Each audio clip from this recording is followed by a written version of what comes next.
this podcast episode, we're going to talk about how concrete coating and home improvement business owners can maximize opportunities in a slower buyer's cycle. I'm here with my amazing host in the Contractor Click Podcast, Maddie. How are you? Welcome back. Thank you. I'm excited to be back. What a great day and a great opportunity to be here. I missed you guys. I miss having these conversations. I miss talking to you about all the good stuff that's happening and all the things that you could be doing right now in your businesses. So I'm excited to be here today. Exciting times to be alive. Yep. I mean, if you're not feeling alive, there's something wrong with you right now. Things are changing so rapidly in industries.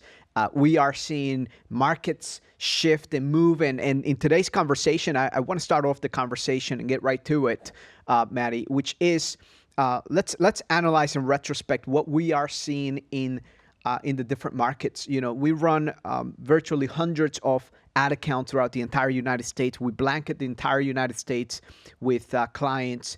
And we've seen in some territories cost per lead and closing ratios go down, and just this erratic movement and wondering, hey, what is it that we need to empower and give our clients at Contractor Click so that they can move forward in confidence? And that's been the conversation for the past 12 months. If this is the first time listening to the Contractor Click podcast, make sure you give us a follow. But if you've been following the conversation in your Concrete Success podcast and the Contractor Click podcast now, we've been talking about this month, or the month of August, last year. We started talking about this conversation last year, making preparations. We launched a program called the Complete Contractor Program for a very good reason. And I am glad that the clients that took advantage of that and decided to join in and start to diversify, it's helped them out build certainty. It doesn't solve the problem. Which the problem is, it's a new curveball. It's a new environment. We're seeing technology. Most importantly, I want to talk about how the political environment is affecting and what you've noticed after analyzing, assessing. You've gone through demographics, psychographics, the real estate market in all these different environments, all these different states. But you've come across some interesting data. I want you to share with our listeners what the data is. All right, so let me give you a little backstory before I share the data. Yeah. So for many years, I was a social studies teacher. And for me, studying trends and things that happen in politics, in history, it's a big passion of mine. I love it. I still love it today. It's something that I used to teach English. I went into history. When I started teaching history, I realized in order for me to teach a subject, I've got to get really, really immersed in it. So I became fascinated with everything and anything that has to do with politics and history. And if you know my family, you know me personally, you know that if we're traveling through certain states, certain places, I'm always giving you historical facts and tidbits about New York, Pennsylvania, and all of. We just went to Virginia, Georgia, and I had a whole bunch of fun things to that's my jam. So that's how you travel. You literally look at the map and you're like, hey, this happened there. We need to stop by and show the kids. Correct. And it's literally a field of nothing. But for me, it's valuable because there was a very historical battle that happened there, something like that. Right. So that's what the preface why I'm saying this. So I'm not a political advisor. I'm not talking politics. We're not getting into politics here. We're not getting into politics. We're just sharing trends that I'm seeing and how they're correlating with the current political climate that we're in. So there are 7 states. 7 states that are the swing states that were, some people say 6, some news sources say 6, some news sources say a little bit more, but generically speaking, these are consistently the 7 swing states this year in the elections. And we're looking at Pennsylvania, Wisconsin, Michigan, North Carolina, Georgia, Arizona, Nevada, right? And Minnesota is another one. So these are the 7 the 7 swing states right now that politicians are big time investing in ads, in ad spend, in convincing consumers and people to vote for them. But then we have 4 states that are fringe states, and these 4 states are not swing states. They're fringe states, which means that there are certain parts and sections within the state where certain Senate seats are being filled by they're being filled, and the other political party is trying to fill that seat with their candidate. So what's happening is that within pockets in those fringe states, there are certain areas that are consuming, or there are a lot of advertising budget being spent on campaigns. Okay, so they're not swing states, but they're fringe states. Within, it's one of those states that it has always been a certain color, but maybe right now the other party is thinking that we can take some seats and pockets within that state and switch them onto another color. Okay, so those 4 states are Ohio, Virginia, Florida, and Texas. Florida and Texas have always been one color for a long time, and they're very much considered to be one specific party. But within those states, like the bigger cities, like South Florida has certain seats that are going to be filled this election. And within those little pockets, there are other candidates that are putting in a lot of money in marketing to be voted to switch the color. So the reason why I'm saying this is the following. Out of all of these states that I mentioned, 100% of them have seen a humongous, substantial, significant increase in cost per lead. Yeah, you don't hear a lot of agencies or marketer, anyone else talking about this, how this is affecting the business side. And I believe bringing this conversation to light here is important because you need to know how to be empowered and navigate the current times. Right. Even I was speaking, I speak to our current clients that are in these states, and we have these kinds of conversations together. And I spoke to one yesterday, and he was like, absolutely, in my bread and butter city, which is within one of these 7 states, my leads are there. Yes, the cost per lead has gone up higher, but my conversion rate has dropped significantly. Now, this particular client of mine has a phenomenal closing rate, phenomenal sales process. But in this particular region, one of the best sales processes that we've seen. Best CRM usage. Like, this guy is amazing at what he does. And he's noticed a decrease in the conversions in that pocket of that space. And it's been around this time, not necessarily like year wide. It's dropped off pretty significant since, I want to say, like maybe July. So it's true. It's happening. It's out there. People are not talking. You have like, I'm going to give you 50 leads or for like, you guys, there are certain spaces and places where, I mean, I don't know one business that I work with that has billions of dollars to invest in their one business marketing like politicians do. So you're not going to outbid them. Yeah. Yeah. We are here to empower you, not with a wooden sword, which, if you fall for an offer like, hey, I'm going to get you X amount of leads or it's free. And look, here's the reality. I've talked about this respectfully. If you're an agency owner and you're listening to this and you're like, oh my gosh, you're talking about me. I'm not talking anything negative. It's just the reality of what do we need to do as marketers and agency owners to empower our clients to ensure they're having a positive ROI consistently. Otherwise, the leads is not the problem now. Right? The leads is not the problem. It's a slower buyer cycle. And the question is, how do we address the conversation of dealing with a slower buyer cycle? And that's what I want to focus in the next segment here, which is, starting out with the sales process optimization. It's important to look at the reality of the situation and own up your space, own up the reality that, hey, this is the time where I've got to make sure I have the best marketing system in place for my business. And it's not a one-leg system. It's not a wooden sword. It's not a quick hack. It's not like, let me buy some leads here and see if that works. If that's what you do, my friend, you will notice your cost per acquisition go up significantly because you're not working with a strategy.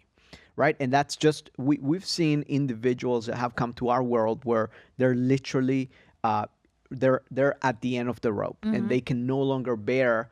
And a Contractor Click, we'd love to serve everyone, but we're not saviors. No. We're not in a position to save you if the last 4 or 6 months you were unprepared, didn't take action, you were just kind of just playing it by ear and throwing some money here, some money there, and wondering, is it going to get better, jumping from one agency to the next, like a grasshopper, right? So that's not how you build and run a sustainable business.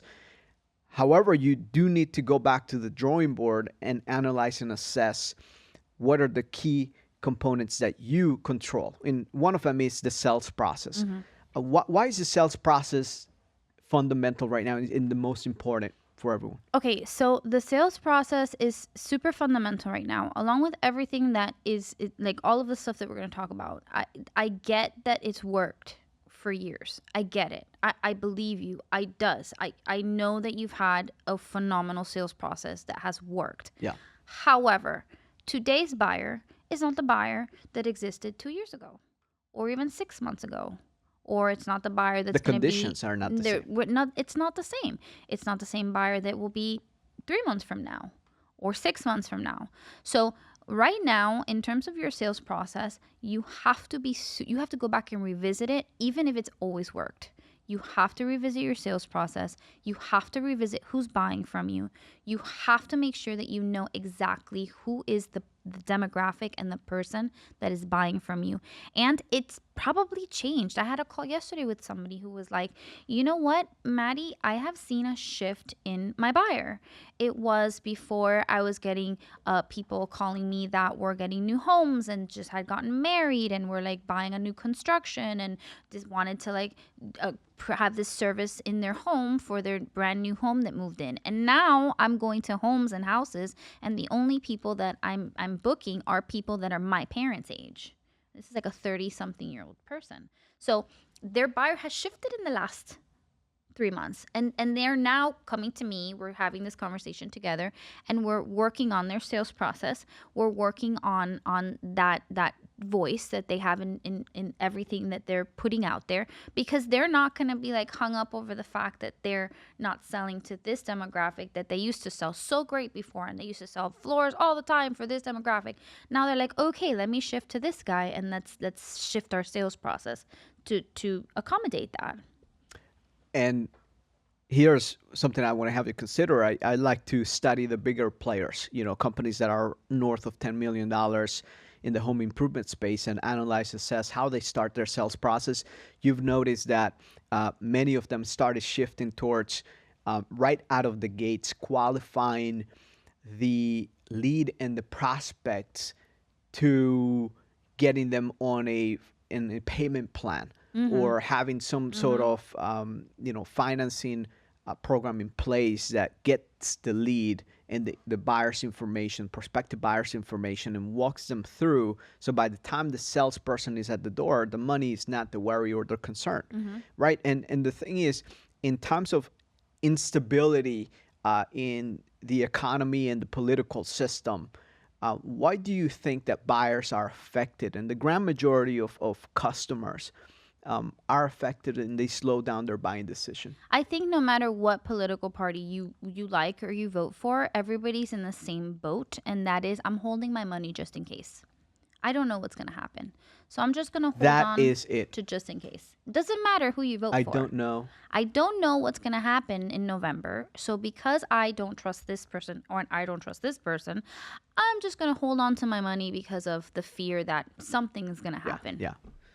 And you can go back and listen to our podcast here at Contractor Click on YouTube, on Spotify. We've created plenty of material for you to go through, which is relevant for today's day and age. We literally created our content for this time to help you stay prepared and ensure that you build the confidence in yourself. And look, these times are giving you the opportunity where you can either run scared and secretly scared oftentimes, but you're not feeling certain. You're very uncertain about the future and what it holds for your company. Some individuals are downsizing, or they're cutting down marketing and advertising altogether. They're thinking they're going to make it out on the other side of life. But I want to have you consider that this is the time, instead of running scared, run towards it with a plan and a strategy. Right. And the reason being, you think about any time in history, all you have to do is study history. What businesses have not only survived and thrive in those environments? Let's just go back in time, right? Market crashes. When market crashes were happening, 2007, 2008, the businesses that stayed advertising, how do you think they came out on the other side? Rich. Wealthy. Let's go to just the most recent events here. COVID, right? during that time span, right? I get it. Businesses were closing doors, shutting down, not knowing what to do.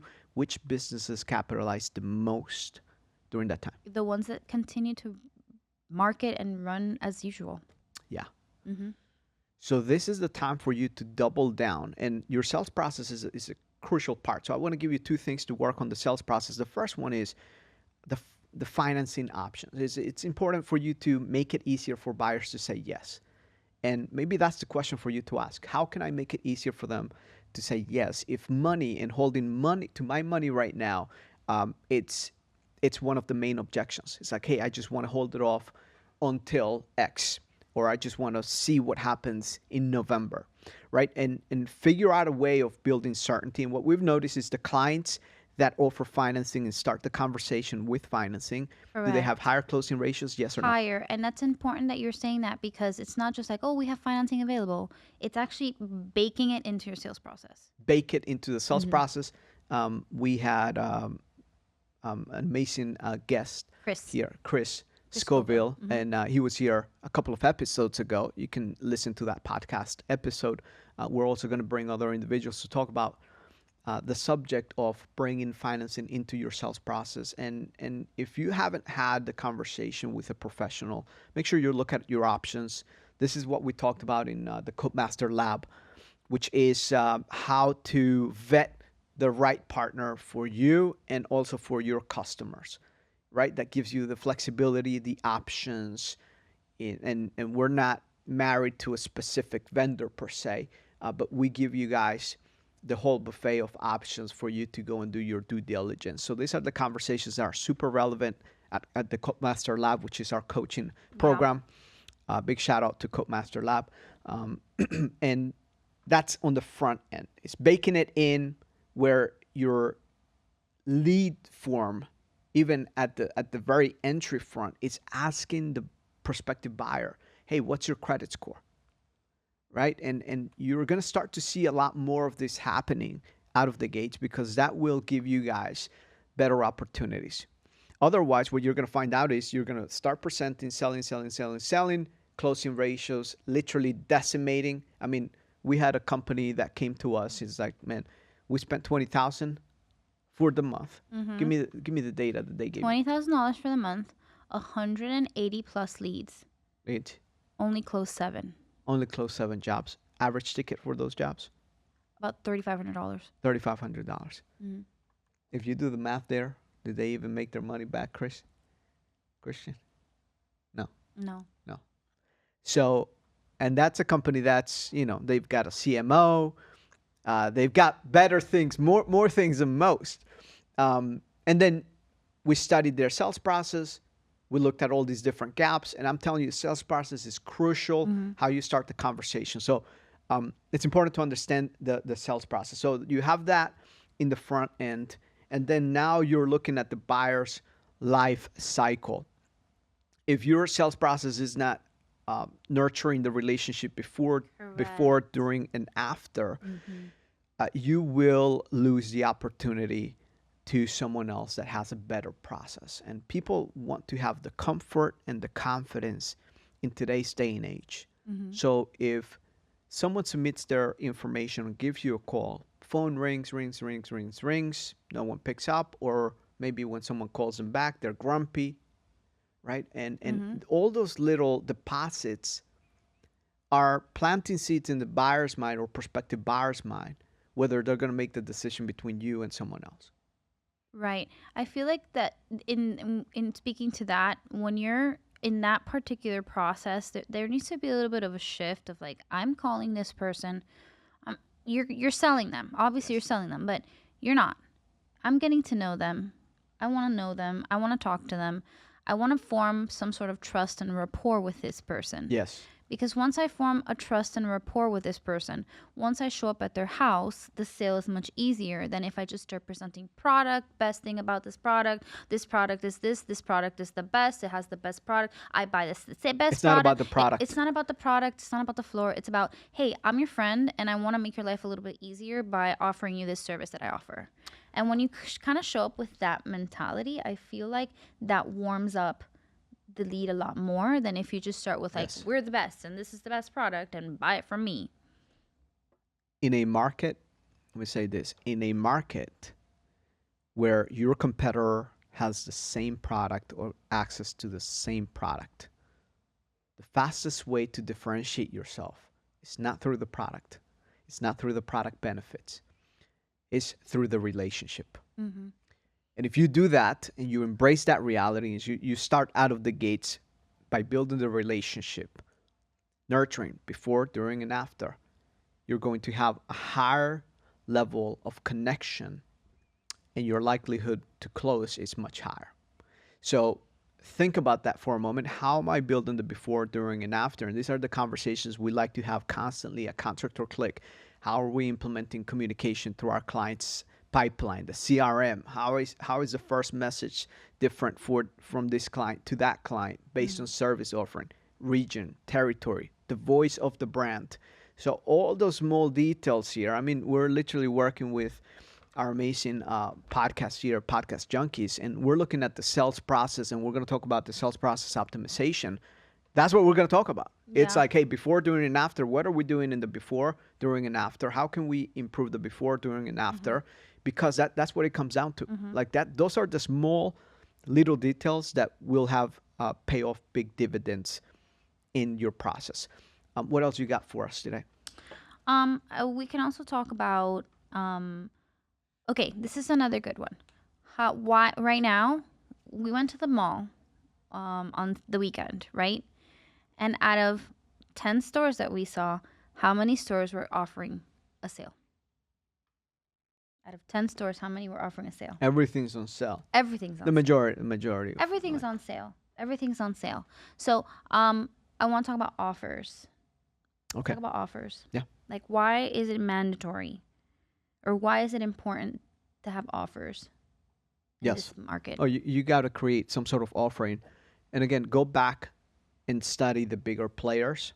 How are they differentiating themselves from you?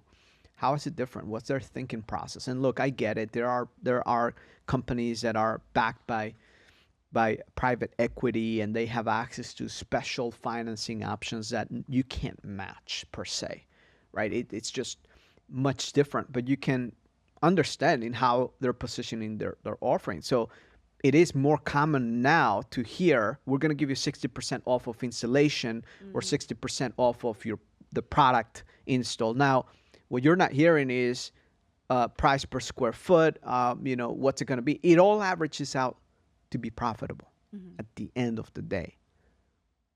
It's all going to average out. Now, it drives me to the conversation of, if you don't understand your numbers and your profitability, no offer is going to do it the way that you need it done. Correct. Like, it doesn't matter. You can go bankrupt if you're just saying, I'm going to discount every little thing in my process, in my install.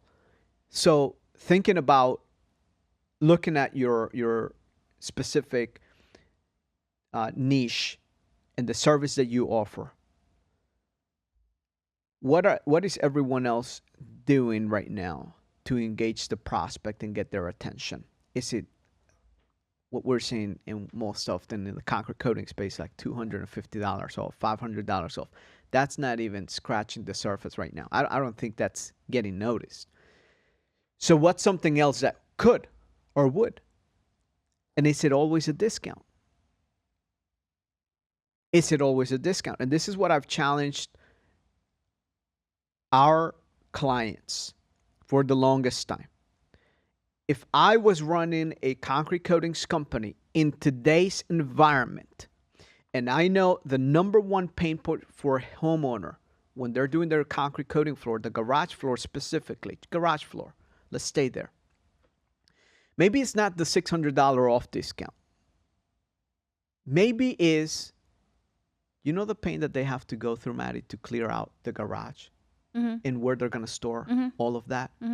And does the homeowner now have to rent out a storage unit to be put their stuff out for 2 days?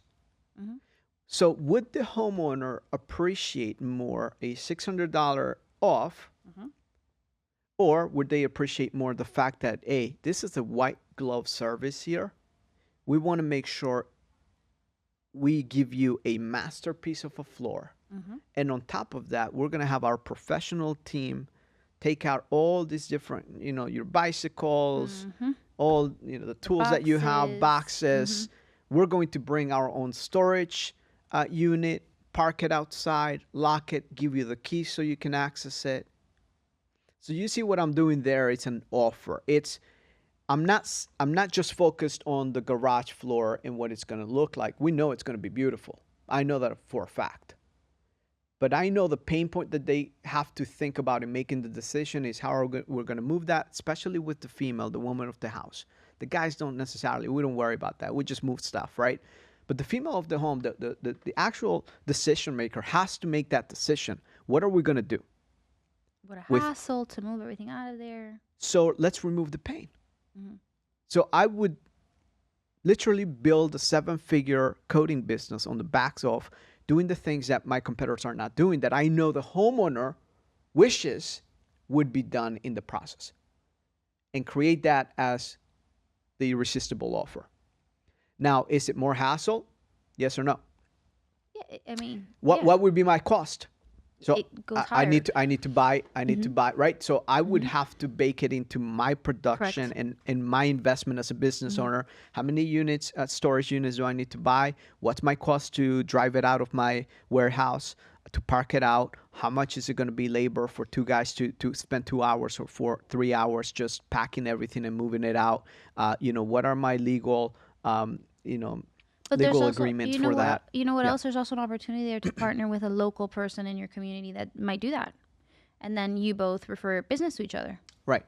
Now, I talked about being profitable. Is that profitable for me if I have to now fork it out of my pocket? Well, you have to look at the numbers. So if I'm running the business, You have to that's look what at I the think numbers. about. Right. So it's an investment that I've made that I know I can recoup. And then worst case scenario, my competitors are not doing it. 100%. Yeah, you could do that. Like that's an actual business in its own. So if you're an entrepreneur and now you're thinking about, hey, I have my coatings business. What else can I offer my clients as an upsell? That could be an upsell too. And then let them know, hey, if you were to rent this out somewhere else, it's going to cost you $500 for the day or for 2 days. I'm actually just going to give it to you for $125.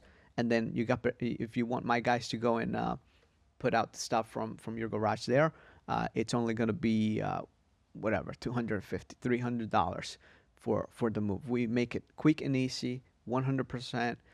It's bonded, it's insured, so you don't have to worry about anything. So that could be another business. Again, you got to make the numbers work for you so you can create that irresistible offer. Just play with the numbers. I'm not here to talk about how you would make that profitable. We need to go through a spreadsheet and work that out. But that's a way to create an irresistible offer, because oftentimes we think the irresistible offer is the discount. And what we've talked about recently is people don't appreciate discounts, or interestingly enough, employees might not necessarily appreciate just a significant raise. They appreciate the benefits oftentimes more than the significant raise. I agree with that. So that is something to consider. So that's irresistible offers, and that I think that covers that topic. Yeah, that's good. That's good. So let's talk about diversifying your leads. Love it. Let's talk about that. What are you thinking about that right now? Oh, I think you can't depend on one lead source. And we've been talking about this. The Complete Contractor program, we literally had people question, hey, why are you now forcing your clients to diversify? It's because we saw this season coming. I saw this way before anyone else was talking about it and seen it. Yeah. Because here's what I know. It's in times of instability, the last thing you want to have is your business depend on a number one. I learned that from Dan Kennedy. In times of instability, the last thing you want to have for your business is be depending on a number one, which means that what happens if that number one gets wiped away? I mean, quite literally, Facebook could just change an algorithm per se, and now you're out of business. Like, if that's your main lead source, that's it.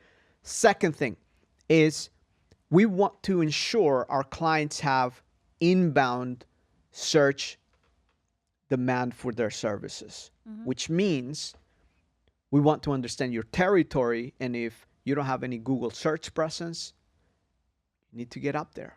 Like, that's it. That's like free money. If you're ranked organically on Google search for all the terms, people that are looking for your services in your area, and you're showing up in all your territories for all the near me terms, you're just there, casting a wide net and then capturing all the fishes, coming back home and saying, love, we're good. Right? The individuals we are seeing suffer and struggle in this economy have been the ones that have forever taken all of their money and said, hey, the only thing that's working at scale and volume is Facebook ads. And we've been talking about this. Hey, you need to make sure that you're also increasing advertising spend on the Google search landscape. So Google ads, it's important. Organic search is important. Your Google Maps listing with your 5-star reviews, extremely important.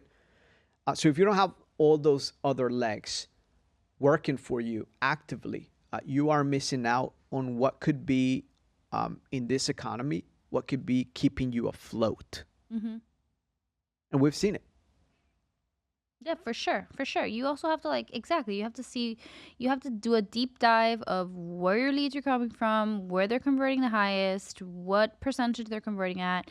And you have to figure out how you're going to diversify and shift and make a proper plan to what lead source comes from where and where you're going to invest and spend more time in. I think that's something that you need as a business. If you want to survive right now, you're right. You can't just stick yourself in one spot and say that's it, because what if that breaks? Because they break all the time. It's true.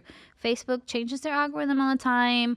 Google changes its algorithm all the time. It does updates all the time. All of these things are always, there's updates that happen with random Microsoft things that break databases and other things. And you have to be able to okay, this is not working right this minute. I have these other 4 different sources that I can use to market as well. Yes. So that's important. And here's the thing, it's Dan Kennedy says this. I love this quote.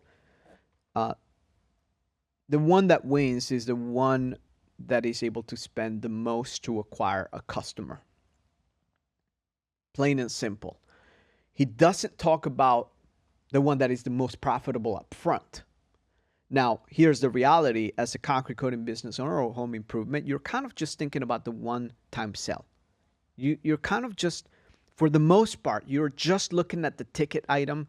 And if that's all you treat your customers as, good luck. This economy is not for just a one night stand type of deal. This economy is for those that want to build long-term relationships and capitalize in the lifetime value of the client and customer. So you got to look at the lifetime value of your client or customer journey, and then ask yourself, in the grand scheme of things, if I'm able to get this guy also for the patio and the pool deck and get this done and this other interior floor or whatever it is that you offer, doesn't matter. Kitchen, if they got the kitchen, now you got them for the bath remodel or extension. If you're doing pavers, it could be, hey, they're getting the patio done, but there's an opportunity to also build the kitchen and the pergolas. And if someone is installing a pool, now you've got the pool and the deck and the outdoor living experience, right? So you're looking at the lifetime value of that individual, and I'm willing to invest more for the acquisition up front because I know over the lifetime of that relationship, that number is not going to be a $3,500 ticket. That might be a $60,000 or $30,000 or $500,000 or $2 million value of that customer. So if, as a business owner, all I'm doing is saying, you know what, I'm just putting in, I'm putting in 10,000, and I'm getting back, instead of getting back 10x 100,000, I'm only getting back 40,000, right? And I'm not looking at the lifetime value, where my lifetime value multiplied amongst all of that could be worth 700,000 or $1 million. If I'm if I'm just making decisions just on what I see on the immediate and I don't understand lifetime value, that's the Right. biggest problem I see Right. in this economy. Guys getting scared. You stop advertising, not a problem. You stop advertising. If you want to stop advertising, I don't know how you're going to make it out on the other side. You're probably going to have to let people go very Yeah. shortly and very soon. And if you're looking at this from a perspective of, well, you know, I was this profitable last year, and this year I'm not as profitable. You've got to make sure that you continue to give oxygen to your business, which is the lead flow and the opportunities, build those relationships, improve your sales process, improve the delivery of your client experience. Like, this is the time to refine and redefine what that looks like. So on the other side, you have the most dialed in advertising, marketing, sales, acquisition system for your home improvement business, which is what I'm most excited about. This is what we've opened up just for a select few individuals, is our CMO Plus program, which is a more deep dive, very involved CMO, fractional CMO process, where we're looking at your entire marketing landscape, your entire, from the customer voice, the avatar, the research, and this is very involved to the point we can't take 20 clients a month on this deal. No. It's very hand selective, Yeah. and right now we're doing that with just a select few individuals in our programs. And what we've seen is the ones that are taking action on it, Maddie, they're doing fine. They're doing fine. They're doing fine, They are doing fine. and they keep getting better. They're doing fine. And everything works itself out, right? It's everything we've been talking about, forecasts, what should we do next. It's very involved, very agile. Yeah. And this is what you need right now They're in not today's day and afraid, age. right? They're not afraid when we say that. This is why it's also very. It's only a handful, because this is a relationship that we're building with this Yes. company, and if it's like any other relationship, if we don't trust each other, then that relationship doesn't work. So if they trust, they all very trusting. They trust what we say. They do what we say. They move forward. We listen to them. We trust them when they say this is this and that, blah blah. And it's working beautifully. It truly is working beautifully. Like they're doing fine.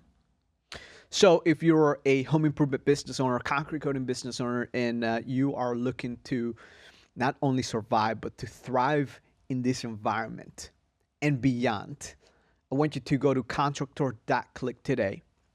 Contractor Click brings you this information at no cost. Make sure you also subscribe to our podcast here on YouTube, on Spotify, on Apple, wherever you're listening to the podcast. Give us that subscribe. Let us know what you think about it. Most importantly, if you feel like this is resonating with you, you want to learn more, there are 3 key pivots you must make in this environment, in your business, this year, in order to readjust and get yourself calibrated so that this could be the springboard year for your business. And if you want to learn how you can implement those in your business, go to contractor.click or just Google Contractor Click. We're going to come up and hit the Get Started button. And that being said, anything else you want to say here? I have before we nothing wrap else it to up? say. Beautiful. It was a great episode. Great episode. Thank you for watching. We'll see you in the next one. Danny Barrera, over and out.